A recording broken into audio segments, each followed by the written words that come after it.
All right, what is up, you guys? Welcome to another episode of the No Fun Zone podcast. Today is part 2 of my conversation with Danny. So without any further ado, let's just jump right into it, huh?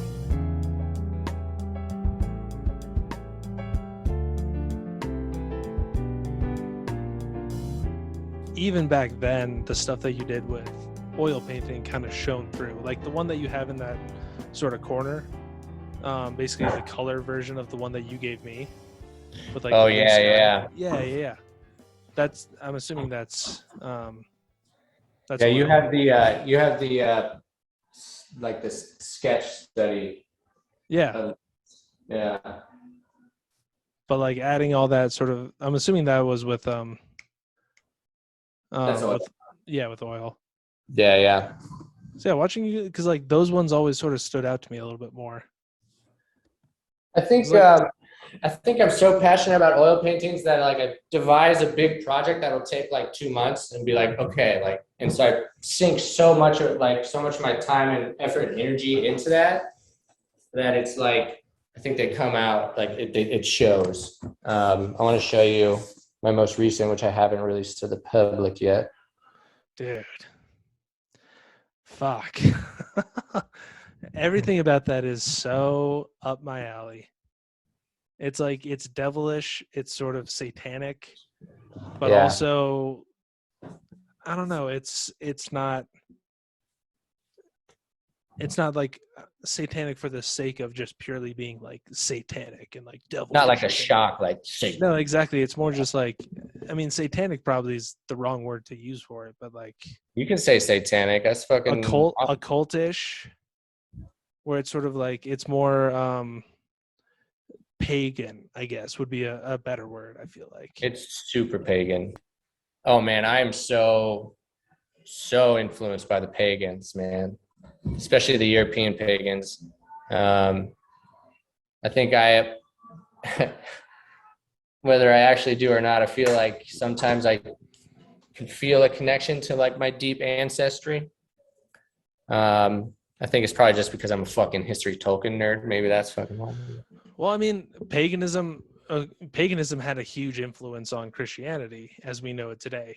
That's the reason why Christmas is in the later parts of December. It's because that's the winter solstice. That's when all the pagan religions had their festival of the new year. No, paganism and Christianity and like modern culture are more intertwined than most people fucking realize that read the Bible every fucking day. Oh yeah. I mean, it's a continuance, right? And obviously once it got a foothold, then it, took over as the prominent as the swords flew through all of the Middle East during the Crusades. Yeah, totally. It took over. So fucked up. Well, that's the thing with like most Christians, like they don't understand, like, oh no, your roots are purely pagan. Like your roots are honestly in ancient Egypt and in Sumer. Like Christianity is built within all of the religions around the Mediterranean area.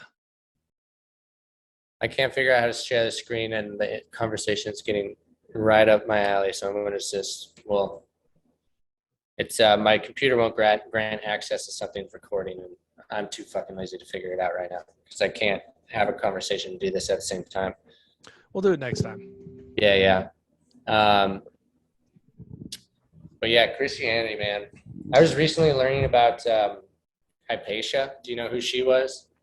She was like a famous or a super well accredited philosopher at Alexandria back in like 5th century AD. Mm-hmm.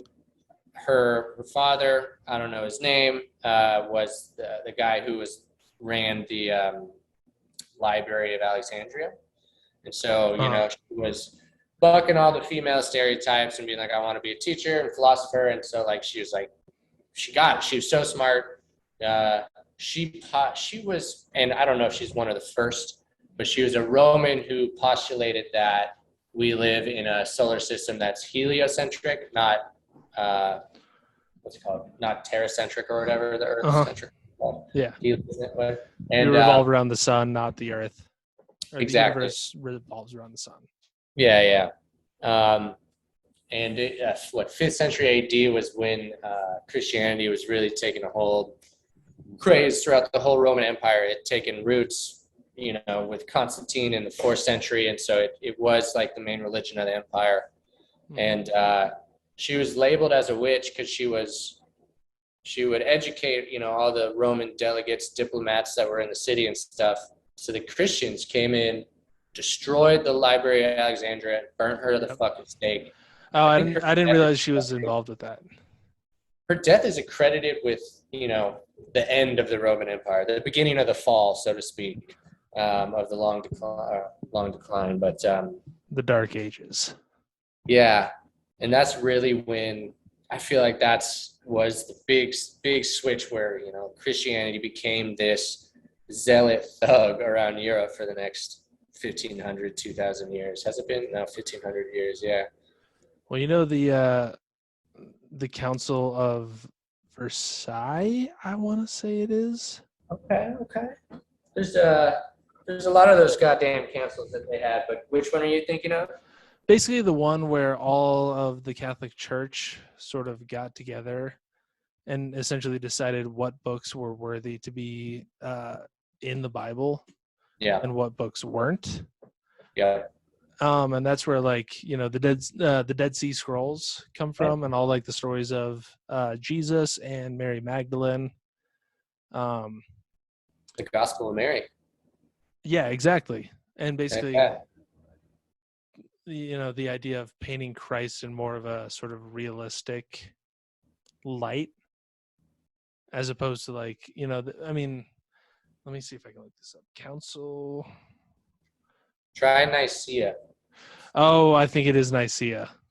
Versailles was definitely that was World War II. That was definitely World War II.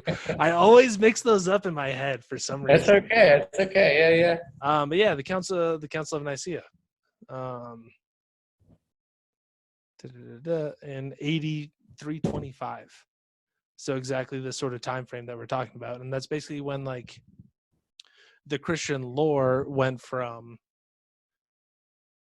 sort of what it was as the quasi-Jewish oral tradition to this is doctrine, and then this is what the church says, and if you don't fucking believe us, we're gonna fucking kill you. And then that perpetuated all the way through until when was the Protestant Reformation, 1540s? Yeah, 16th, 17th century, probably 16th century. Yeah, with Luther and Calvin and all that. And the printing press, and up until then, so basically for over 1,000 years or so, the only people that had the information was a corrupt group of people running this bureaucratic society, and they were the only person that the regular person didn't have access. Oligarchy is completely fucked. The Holy Roman Empire. The Holy Roman Empire did more damage than I couldn't figure out. I mean, maybe the First Reich, but they would be the only ones that would maybe have taken over more territory and sort of controlled more of the doctrine of Europe. Dude, no, they've had a shit ton of atrocities. How many fucking crusades? Yeah, exactly. Yeah. And inquisitions and all that shit. Well, and even the fact that suicide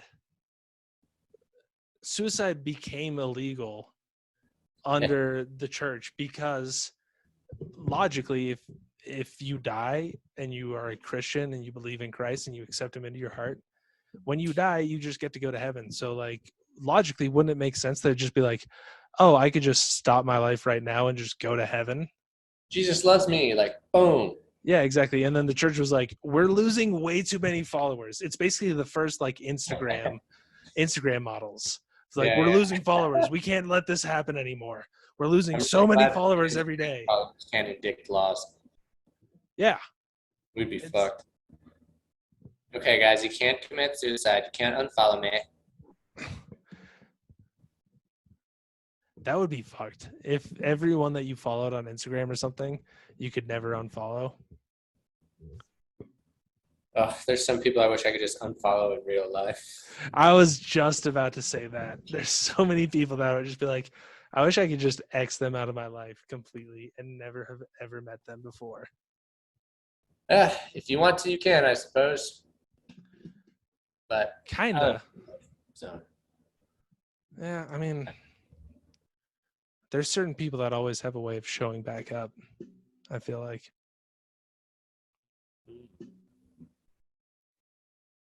Sons of bitches. I'm talking about a guy named Mike Lambs. I've been trying to get rid of that dude for fucking 20 years, and he keeps showing back up.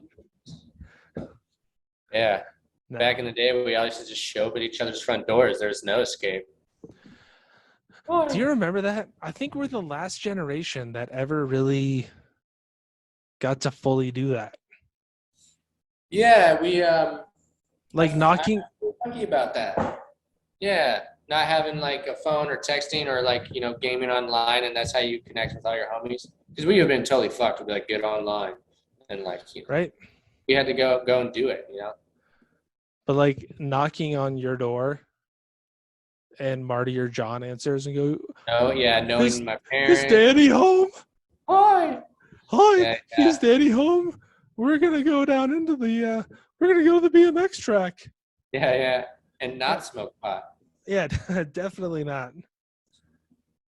But like, we're the last generation that got that sort of latchkey kind of idea when we were kids. Anytime we would go back to our parents' house, those two streets we grew up on they're always teeming with kids, right? Suburbs, just kids fucking everywhere.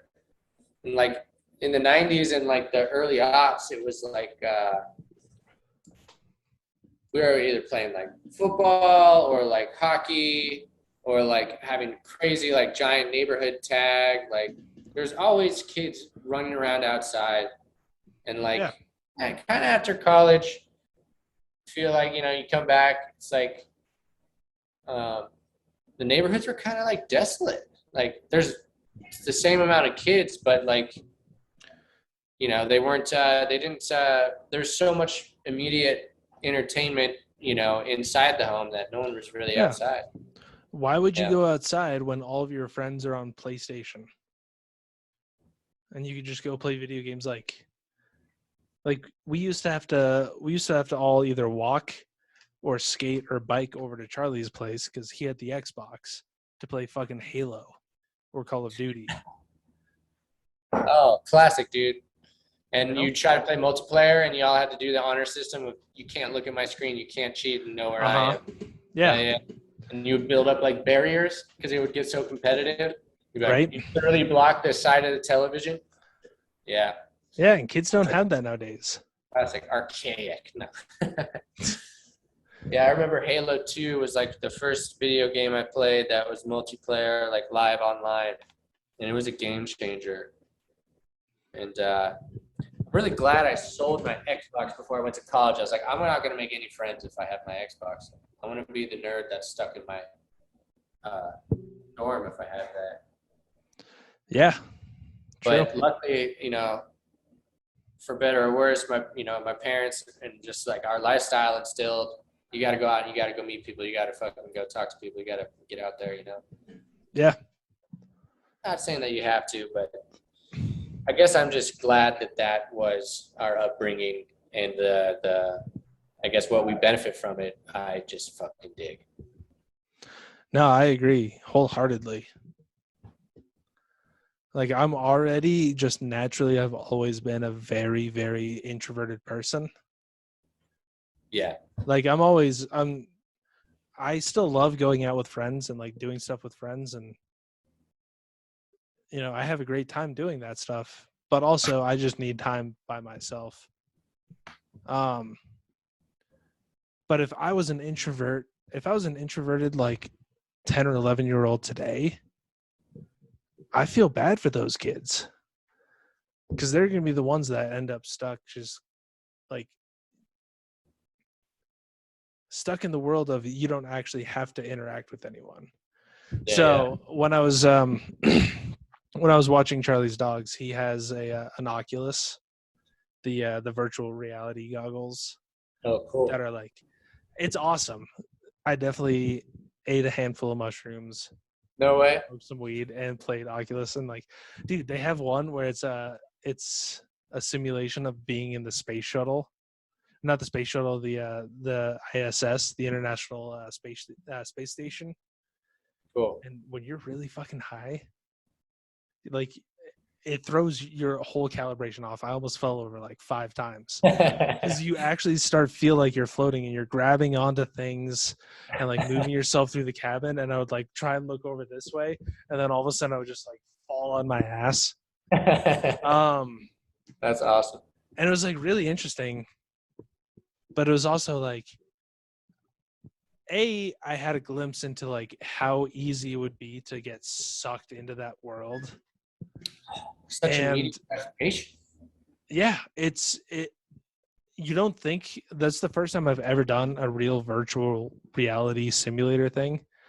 And I was so shocked the first time I did it, as like how quickly you start believing that this is all real, because your brain tricks you, because like everything that you're seeing, and like when you look, everything kind of moves around with you, and like you start kind of feeling that it's a real thing. The other insight I had is like, where the fuck is this technology going to be in 10 years? And how much more engulfing it's going to be in 10 years. So I remember in college, in philosophy classes, they would ask like the essential question of the matrix, of like, if there really was a matrix and you could just put your consciousness into this world, and your consciousness in that world would never know that you had done or you had made that decision. Yep.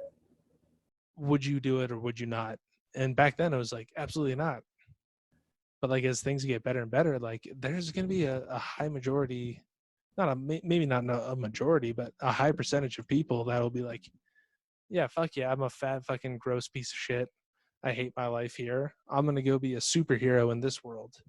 Unplug me from reality and put me into this simulation. Which, like, that also, like, go ahead. It's a bit ways away, just because I'm curious when they will be able to include the other senses, you know, like into the VAR, because they have visual, audio. Yeah. We would need senses and taste, smell. Elon Musk is working on what's it called? Neurolink, where like a chip gets actually implanted into your brain. Nice. I think it's a lot closer than we think, because technology expands so quickly and like exponentially. Yeah. You know, like an iPhone from 10, 15 years ago. 15 years ago, an iPhone didn't exist. Now an iPhone has more power than it would take us to get to Mars in one tiny little thing. So in 10, 15, maybe 20 years, there's going to be some really crazy fucking shit coming down the pipeways. And you know where they came from? Fucking aliens, dude. That's what's up. Aliens hanging out in Area 51, feeding information to the Pentagon. Oh, they're not in Area 51 anymore. They've been moved off-site. Off-site, fair. It's getting too hot after that, like raid Area 51 debacle. Oh, way before that. The aliens are actually more like a fungus than they are an actual human. So they can't survive in the heat. So we got to move them out of Las Vegas, and I think they're in somewhere in Ohio. I'm pretty sure. Hangar 12 or something like that. I'm pretty sure. Yeah. They hide out in another dimension. Yeah. They're interdimensional child molesters, just coming in and out. Yeah, I like that. And you need to eat at least a certain amount of grams of fungus to go meet them. Mm-hmm. Or you just smoke a little bit of DMT. Holy shit! I was about to say a heavy dose of DMT. That shit 3 solid hits. Have you done it? Done it a few times, and feel like I really truly blasted off once. It It was intense, man. Yeah. Yeah. I bet. I would like to do it again, and I need to learn how to let go even more. The way I was experiencing it, my fucking body felt like it was just like disintegrating. And then you like kind of go through these levels of intense highs where the only voice I could hear my voice to the voice of resistance is just like let go. And so you have to you let go and like let the drugs and like the intense shit that's like coming at you like happen. Because for me, I'm naturally like trying to block it, you know. Mm-hmm. So I kept going up to these stages, and every time I let go and like I get higher and like the visuals are more intense, and like, you know, I got to this place where my body was just like boop, gone, and I felt like I was just this floating mass of consciousness, and there's this infinite like wall, and the wall was like 2D, and it was like almost felt like I was in like a sphere, almost like the inverted wall, and it was like a fucking dragon, and it was like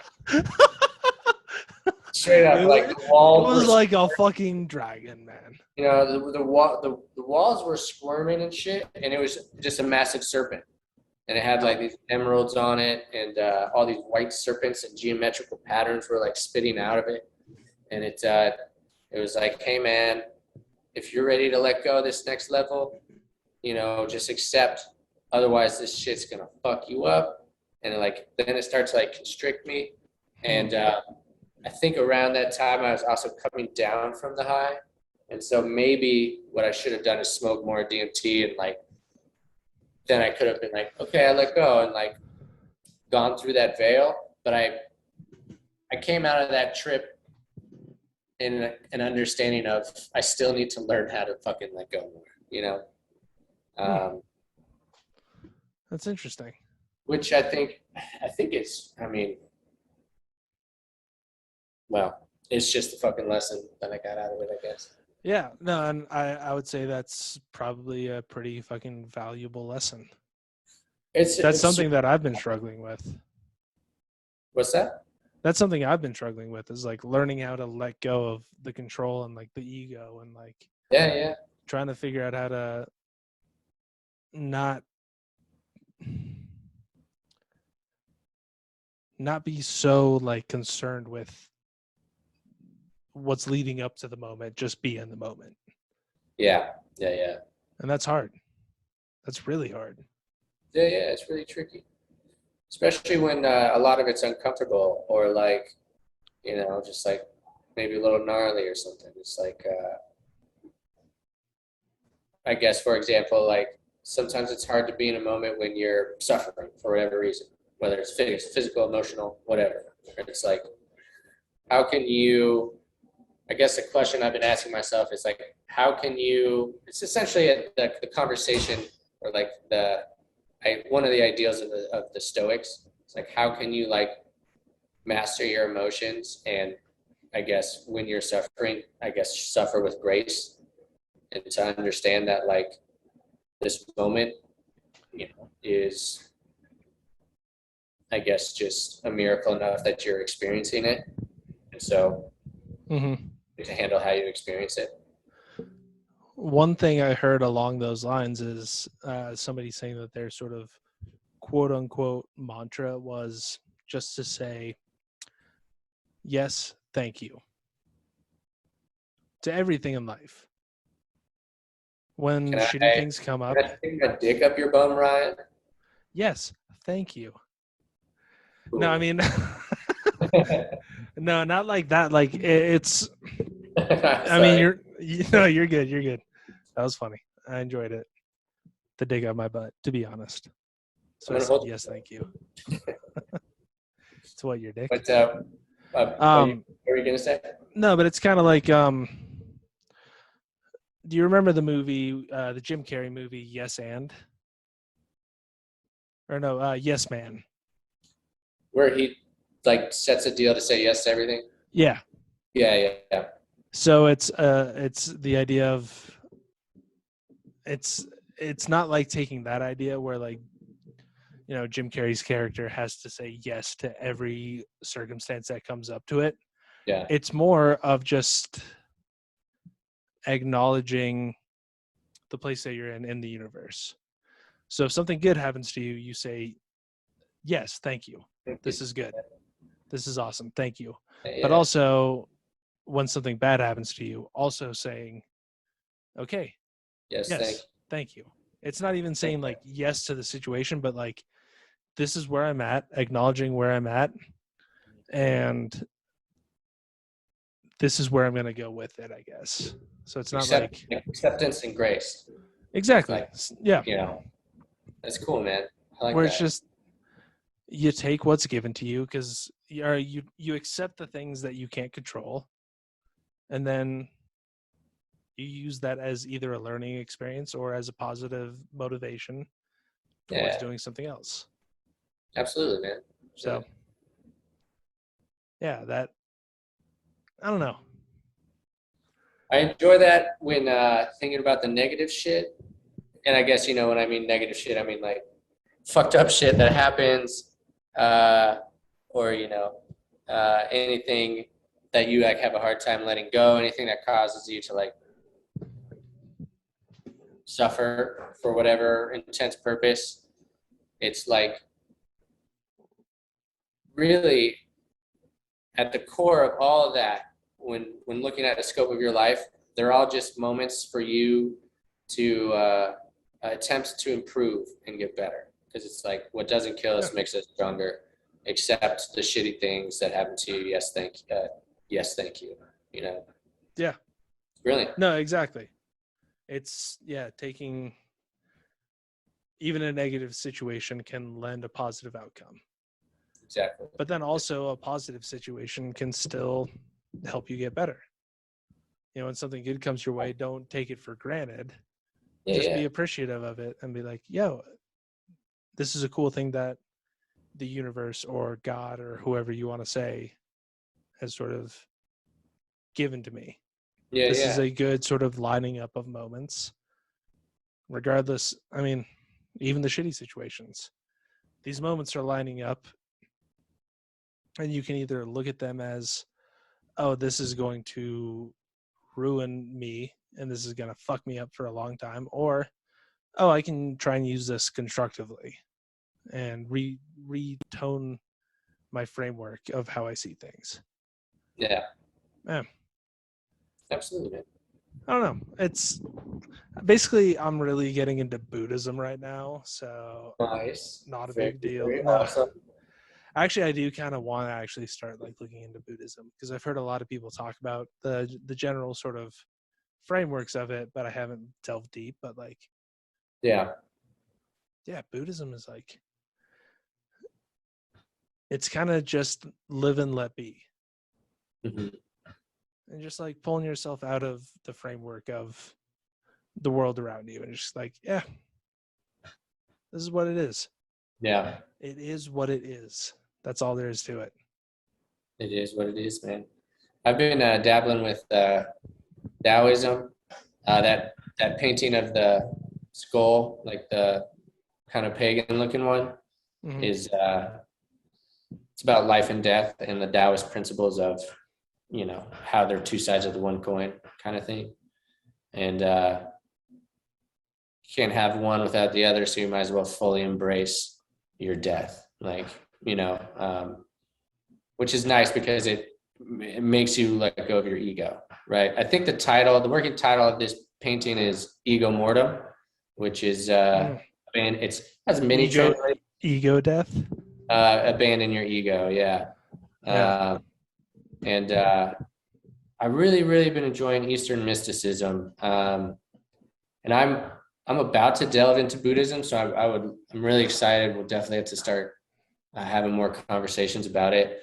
I jumped back into Greek philosophy for the time being. I'm kind of doing this weird chronological thing and weaving my way through Eastern and Western. And I suspect I'll be getting to Buddhism in no time, especially since, Buddhism's certain Buddhist sects have adopted a lot of Taoist Zen principles and stuff. Mm-hmm. Well, and you know the theory of the 13 years that Christ, like in the Bible, there's like 13 or something years where there's no mention of what Christ did. All of a sudden he's 30. Yeah, exactly. And there's the theory that he went and studied Buddhism in Tibet and with all these Buddhist monks. And there's a lot of parallels between Buddhism and what Christ teaches versus what like the Old Testament teaches. Oh yeah, son. Which is super interesting. You're rehearsed in your Christian history, and you're like me in the fact that you see all the errors in its ways and its backstory, and so you've been dabbling with the kind of, and I don't want to say this to like put it down because it's in the pool that I favor, the kind of more alternative kind of history of it, and the different kind of Gnosticism and shit like that comes from it. The shit that was basically beat down by the iron fist of the Holy Roman Empire and shit like that. Yeah. To circle back when we were talking about the oppression of the church, you know, for like that 1,000 years, I geek out on a lot of the Gnostic Christian sects and like how a lot of them derive from like Hermeticism and a lot of kind of ancient Greek and Egyptian. And there was like a 100 to 300 year period where Christianity was evolving the way that Buddhism really was, respectively, how it spread in Asia, and how the Christians would go out and, I guess preach their holy word or whatever they do. And but each region that's so just diminishing. Preach the holy word or whatever the fuck they do. I don't give a shit. I did that on purpose. All those fucking Buddhists just like fucking I get a kick out of diminishing those kinds of people. Fucking shaving their heads and putting fucking robes and sashes on and all that fucking stupid shit. Fucking idiots. Dalai Lama suck my dick. Dalai Lama suck my dick. No, I was making fun of the Christian ones. The Buddhist ones can go do it because they kind of did it in a more graceful, non-fucked up way. When you look at the depiction of like the stereotypical Christ, he's dressed kind of almost in like a Buddhist robe. It's not the right colors, but it's a robe and like a sash. Everyone who didn't have any money dressed in rags back in those days. Broke ass. I got no money. Here's a fucking potato sack. Put some fucking holes in it. Hide the money, y'all. There's fucking poor people around. With your broke ass. Potato sacks are handy because then they double as diapers. Very true. Everyone's buttholes were ripped off. You know what? That's a good point that I don't think anyone else has been bringing to the lexicon of the world. So well done. Yeah, I'll do a research paper on it. I'll go see if I can't find any historical evidence too. Y'all got diapers up here? Y'all got diapers? Baby. Yeah, but what the fuck was I saying? Christianity blossomed kind of like Buddhism did, and each region would tailor it, right? So it's like their paganism would fuse with their Christianity, and so it was, you had hundreds of different Christianities around Europe come around 4th century when the Council of Nicaea came together and was like, we need to consolidate, they weaponized it by consolidating it, but it's part of the reason why that happened, I think, is because no one had authority, and certain people really, really wanted it. So, well, they wanted the authority so they could, institute the tithes, and start making money, because they realized, that's the number one thing that's been going on through almost all of history is there's a lot of people that will do whatever they want or whatever they can do to make as much money as they can. Yeah. And the church is no different. Like the Catholic Church is one of the most corrupt organizations that has ever existed in humanity. It's the whole idea of tithes. Even the word hell is never mentioned in the Bible. Once. The word hell never exists in the Bible. The concept of hell is not in the Christian Bible. It was created by the Catholic Church as an idea of punishment. Like Lucifer is mentioned in the Bible, but even the idea of a physical devil was never mentioned in the Bible. That's a construct of the Catholic Church as an idea of punishment for either you do what we say or you're going to burn for eternity being punished by the devil and his demons. And if you fuck up, you have to pay penance here. Yeah. In order to get back in God's good grace. I got the key. Exactly. So if you fucking hand over your next 3 payments, you know, and also you have to pay for your plot of land on the church graveyard. Yeah. Otherwise you're going to hell. So if you can't get buried here, you're fucked. Yeah. And it's basically like the Catholic Church was the Enron of the Middle Ages. They're just like, either you fucking pay us. It was a Ponzi scheme, essentially. And just even the idea, like, when I've never been to Vatican. Did you go to Vatican City when you were in Rome or when you were in Italy? I've been to the Vatican a few times, yeah. And how fucking lavish is that place? And how and how that's so opposite of everything that Christ taught. Oh yeah. Christ taught to live meekly. He got all of his disciples. They were fishermen. They were shepherds. Like, he was the one who threw over the money changing tables at the Temple of Solomon. Like, if you actually look at what Christ taught, it's the exact opposite of the Catholic Church. And this is another thing. Okay, this is kind of going off on a tangent, but I'm sure you know from looking at paganism and things like that, you know the idea of like ritualistic magic. Mm-hmm. That's exactly what every Catholic ceremony looks like. It's all ritualistic magic.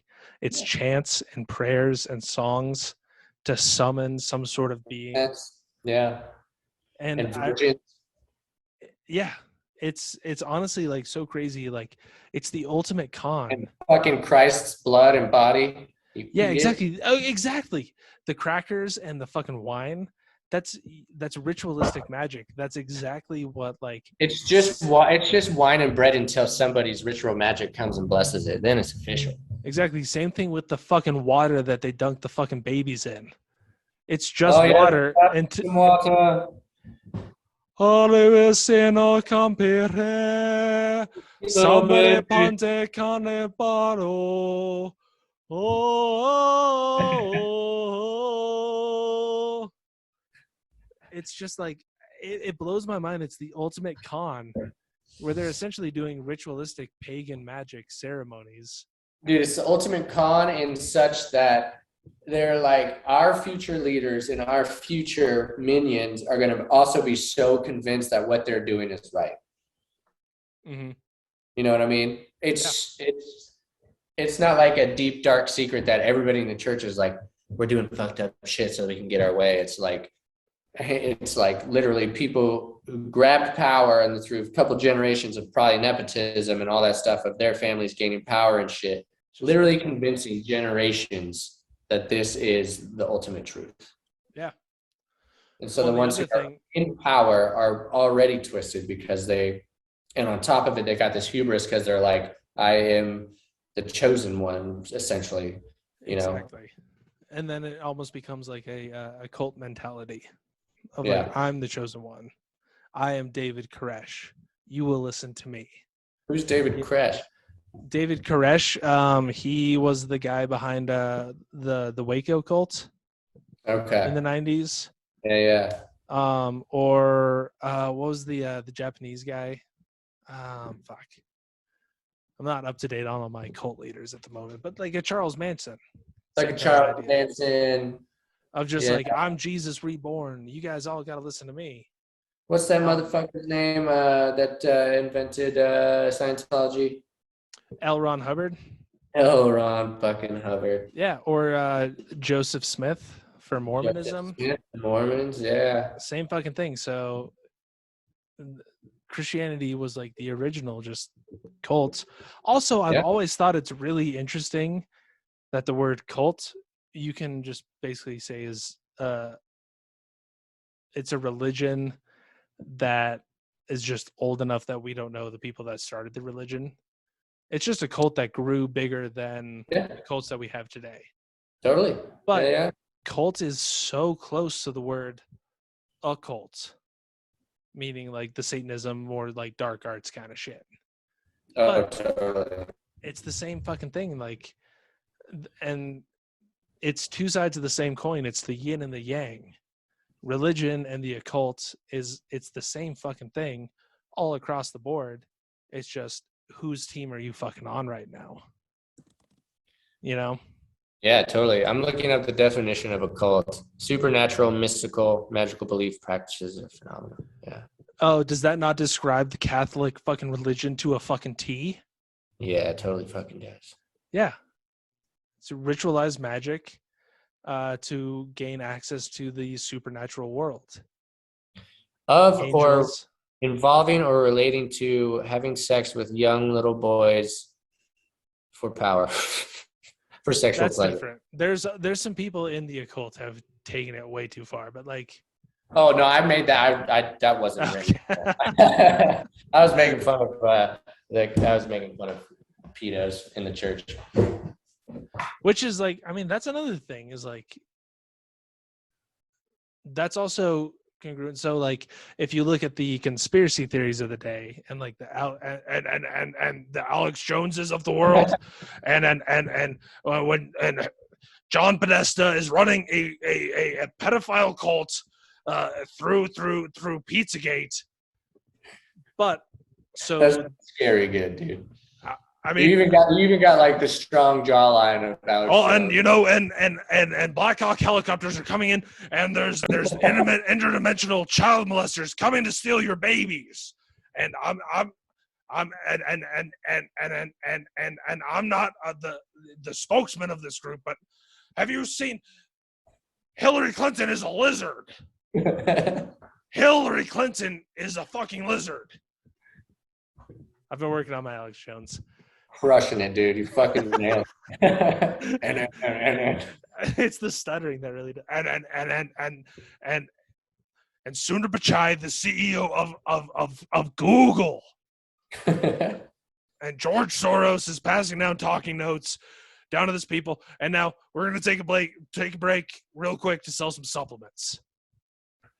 No, but to get into conspiracy shit, like supposedly within the government and within the Nazis, there was like an occult ring of child molesters, but that's happening within the Catholic Church right now.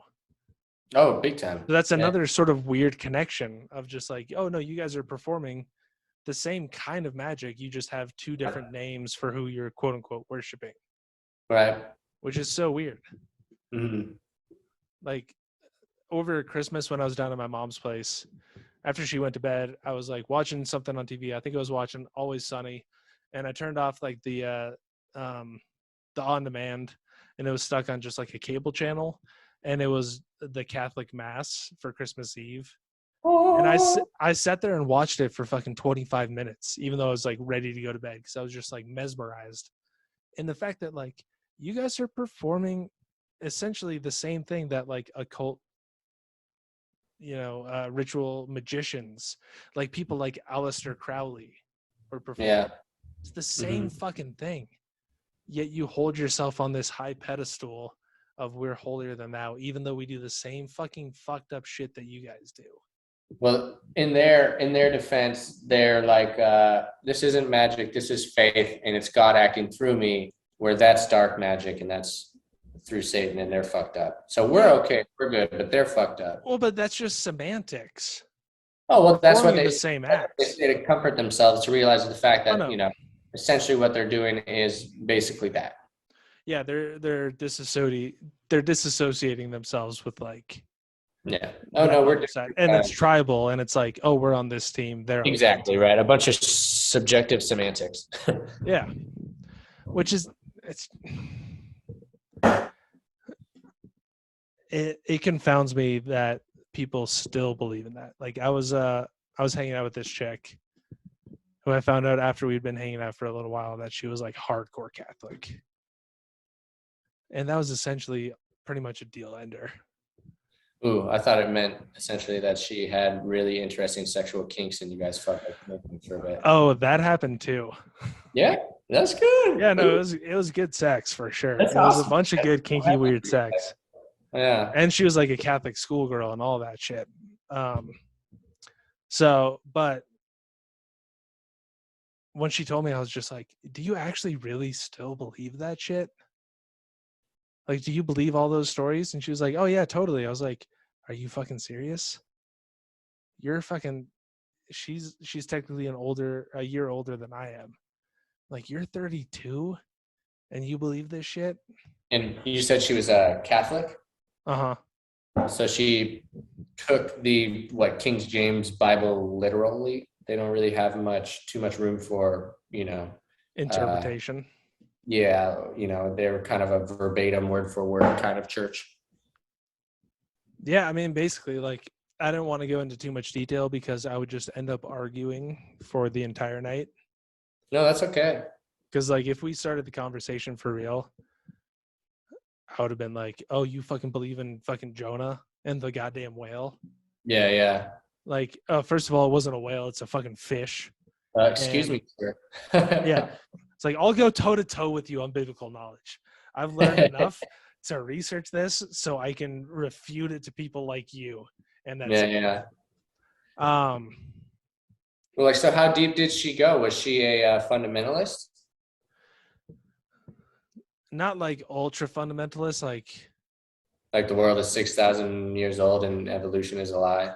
Oh, if that was the case, it would be just like, okay, we're never talking again. Yeah, I'm gonna. You don't believe in evolution? Yeah, that'd be bad. Like, come on. Yeah. Next, you're gonna tell me that the fucking COVID vaccine or the COVID fucking virus wasn't a real thing. Get the fuck out of here. What coronavirus thing? No, just kidding.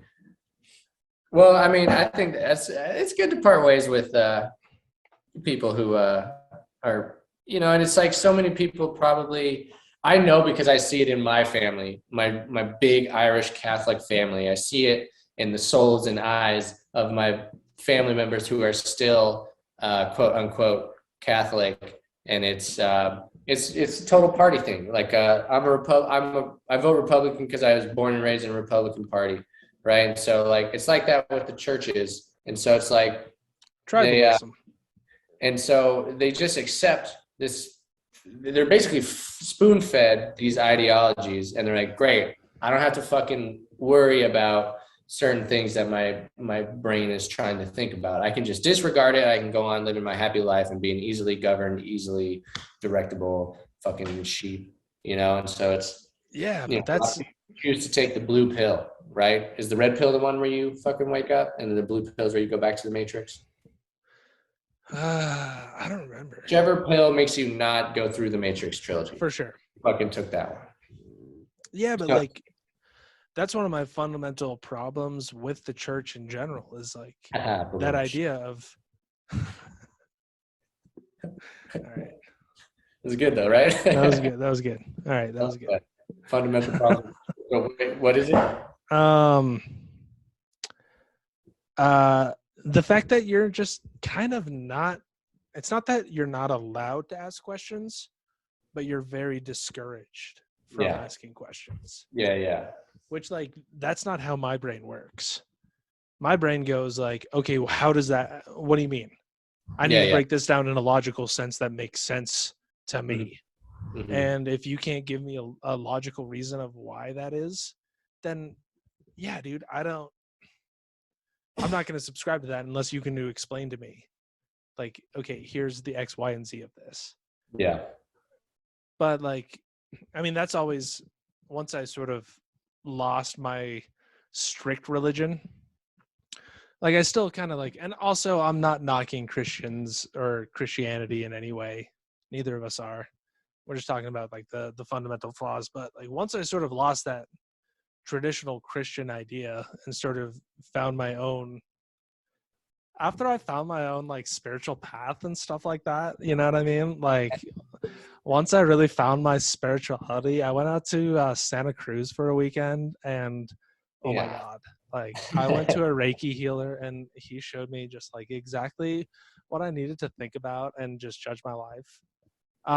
No, but once I sort of branched out into like my own ideas of spirituality and like listening to other really smart people talk about it, the more I realized like, oh, most of the stuff that's in this Christian doctrine, like that's not true.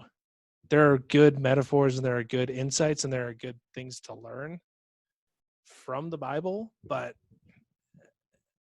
if you take everything at face value, then you're not the kind of person that I'd necessarily want to interact with on a constant basis. Like if you just say like, there's oh not yeah, much that's deep thinking. There's not much there's no Socratic method, right? There's no inquisitiveness. exactly. So they respond, instead of responding with questioning, what do they respond with? Just like, I guess. Well, that's what this says. Well, that's what this thing says. And this is the word of God. So this is what this thing says. So that's what God says. It's like, no, I mean, personally, that's not the God I would want to be associated with. Especially if you read like the Old Testament when God was a fucking dick and would just slaughter people left and right. Like, yeah, that's Yahweh was an asshole. Oh, he was a vengeful God, as it says in the Bible. Dude, I'm a jealous and vengeful God. There's some beautiful fucking Gnostic Christian gospels that talk about Genesis in a really, really interesting way.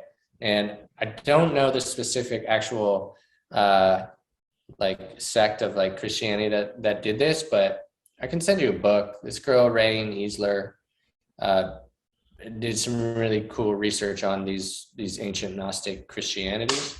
And one of these Christianities has like Genesis doctrines of like in the beginning with Adam and Eve, the voice that is God is basically like a demigod, and he's essentially like the ultimate ego, and he needs everybody to praise him and everybody to do stuff for him. He's just this extremely possessive demigod that's communicating to these, I guess, lower or lesser beings, the humans, Adam and Eve. And there's this like more, this higher level of consciousness that is the place that, humans need to try to break through the demigod, right, so to speak, in order to understand who he is and understand what a higher form of spiritual existence could be beyond him. And so in the story, the snake was like sent down by Sophia, which is like the wisdom, right? The Greek Sophia. Which, by the way, real quick, Lucifer, I believe the original translation of that name is the bringer of wisdom or the bringer of light. The bringer of light. Interesting. In Greek. So the bringer of wisdom gives them, I mean, he leads them to the tree of knowledge. Exactly, where right. They eat the apple and then they sort of, they understand their own selves and they gain sort of their own ego. Exactly, right. And so it's fascinating to just like understand how many different levels of interpretation of these, Jewish and Judeo-Christian stories, and also pre-Judeo-Christian stories. Oh, absolutely. Yeah. Like it goes back to, pagan stories from the Greeks, the Egyptians, the Sumerians. Like all these stories are very, they're universal across cultures. And the story of the flood always happens in pretty much every culture. Yo, worldwide culture has got that flood on lock. Yeah, dude. I think I'm convinced of the Younger Dryas. Oh, yeah, dude. Yeah. Younger Dryas impact theory. Yeah. Big time. Fuck yeah, I'm a big supporter of that. I'm all about that. Yeah, I've listened to Randall Carlson. Randall Carlson kind of reminds me of you. For when I see him on podcasts, when I see that motherfucker on podcasts, I'm like, I bet that'll be Ryan in like 30, for 40 sure. years. Like he's just like, I think part of it is like he's just kind of like a rock and roll. He's like a mountain man who's like a little bit rock and roll, a little bit country. Definitely smokes weed. He's got that long silver curly hair, but then also like he sinks himself so deep into his curiosities that now he's like able to like lead a life through them, you know. And it's like you do that shit, like you dive so hard, and so it's like you guys have that same like geeky like fixation on like trying to uncover, and it becomes obsessive in a you know more totally negative way. You know, it's very constructive. No, I take that as a compliment, and also that's hilarious as fuck because I never thought about that, but like, yeah, for sure, I could totally see myself if I had just like a few epic mushroom trips. Oh yeah, just like, you know, just fucking a heroic couple of mushroom trips, and just being like, yeah, this is fucking what it is. I'm already like kind of like that, where if I find a topic that I am very interested in, I'll dive deep and I'll give you more history than you could ever fucking want to hear about it. Yeah, man, I fucking love that. I think that's fucking awesome. I think it can be exhausting for some people sometimes. Well, yeah. I mean, there's a time and a place for everything. I'm glad you're starting a podcast because this is fucking the primo spot, you know? So it's like you really get to sit down and fucking do this with people. It's awesome. It's a perfect chance for me to rant. That's one thing I've tried to learn. So again, like what we were saying before is anything you do in life, you want to try and do it as great as you possibly can and do the best job that you can. Because if you're not trying your hardest, then what the fuck is the point of even doing it? Unless it's just like an enjoyable thing. But that's what I've been trying to do with the podcast, and that's why it's taken so long to get things properly up and running. Long is relative, so yeah, for sure. I mean, it's a marathon. It's not a sprint. Which is how I'm trying to look at it. Also having the opportunity to have like people like you on, have my sister on, and talk about like deeper issues and like actually sort of get into like the weeds about certain things. Like you're the only artist that I know well enough that I would want to have a fucking podcast with and talk for 2 hours. So that's super interesting to me. And I think it's going to be interesting for everybody who listens. But what I was originally going to go to is, and I'm kind of deflating the point I'm about to make by having made such a long rant. I'm trying to learn with podcasting how to not talk so much and not jump on things and not over talk and not like overshare and like not jump on people's sentences. So I'm trying to learn how to be more cognizant of like, oh, other people have things to say too, even though I still want to be able to rant for an hour plus. Still, you got to have some breath in there and be able like learn when to like take a seat back. Yeah, man. Chill. That's cool, man. That's always something that you can perfect. I'm a big believer in less is more, and I more often than not find myself being like, you know, you could have probably just said a lot less and listened a bunch more, and you know, and so it's economy of words. Yeah. And you know, everyone loves being listened to. Everyone needs to be listened to, right? So it's like at the end of the day, I think I'd rather be there to let somebody be heard than rather be the one who has to be heard. Now, obviously there are times where that shifts, but for sure. Yeah. No, I totally get that. And I feel like it was more something weird that happens, at least at first, when I started recording and turned the cameras on, where you feel like you need to be on. Whereas like in more of a personal relationship, it's a lot easier to sit back and just listen to someone. Yeah. Whereas like in this sort of format, you feel like you almost have to be not necessarily performing, but you kind of have to be like, I need to make a joke right here. I need to have some comment. I need to have something to jump in with. Right. And So you want to try to hold on to like what you're going to say, how you can move the conversation forward, make it entertaining because you're thinking about the listeners as well. Yeah, it's a weird thing for sure. Yeah.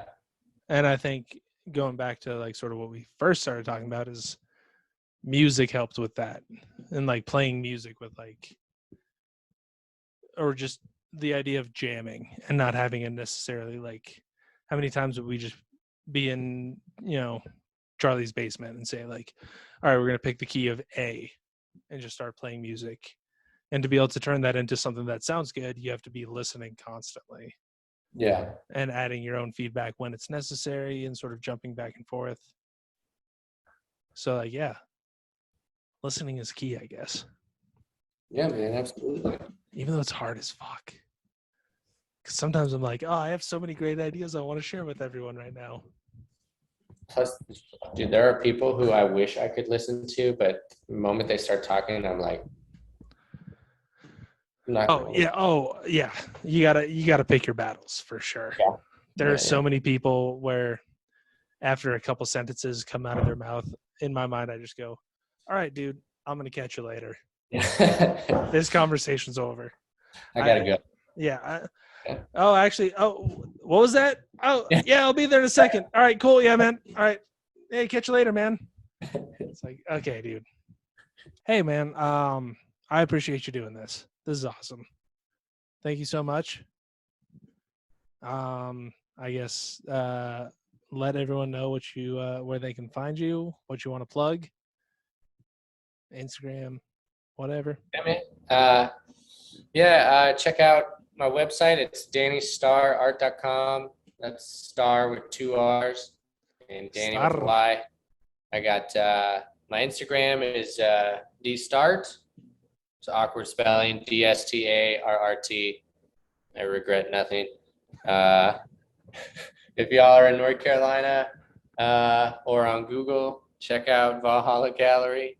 I think our webpage is valhallagallery.art. Got some cool arts up. We're small, but we're expanding, and we got more and more art shows coming. We got our fourth art show coming up soon, and yeah, it was fun having me on, man. I'd love to come on again sometime. We can delve into the Younger Dryas. We can talk more shit about Christianity. We can go there. We can go everywhere. Okay. Next podcast we do is going to be for sure about like the Younger Dryas. Cool. And like the idea of like, so do you subscribe to the idea of like an ancient civilization prior to the Younger Dryas? We don't have to get into it super hard right now, but I entertain it. Super entertain it. I've read all 3 of Graham Hancock's recent ancient civilization texts. Magicians of the Gods. He does a thorough research of people who are really finding some interesting shit around our world that doesn't compute with the main storyline at the moment. And I'm about it. I'm on board. Let's go. Down with the system. It's at least something to consider. Yeah. It's nothing out of the realm of possibility. So that's a little teaser for what's to come. I'd love to have you on again. Ideally, I mean, you're going to be in town September. So if we don't do another Zoom one before then, I would love to have you in the actual studio because that feels way better. Yeah, that'd be great. But also, I'm going to go balls deep into this fucking Younger Dryas theory. I'm going to do some research, and we might have to do a podcast before you end up coming out. So, no one ever wants to get deep in it with me. So let's go. That's exactly my fucking problem. Yeah. Same thing with Lord of the Rings. Same thing with all the other things that I'm fucking nerd as shit about. Yeah. Nobody wants to dive as deep as I'm diving. And so if I could have a dive buddy where we both have a couple regulators and a couple fucking tanks of fucking oxygen and just dive down into that subterranean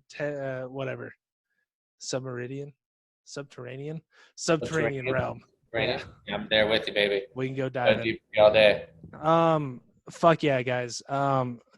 Thank you for listening. Once again, Danny Starr, my fucking awesome guest.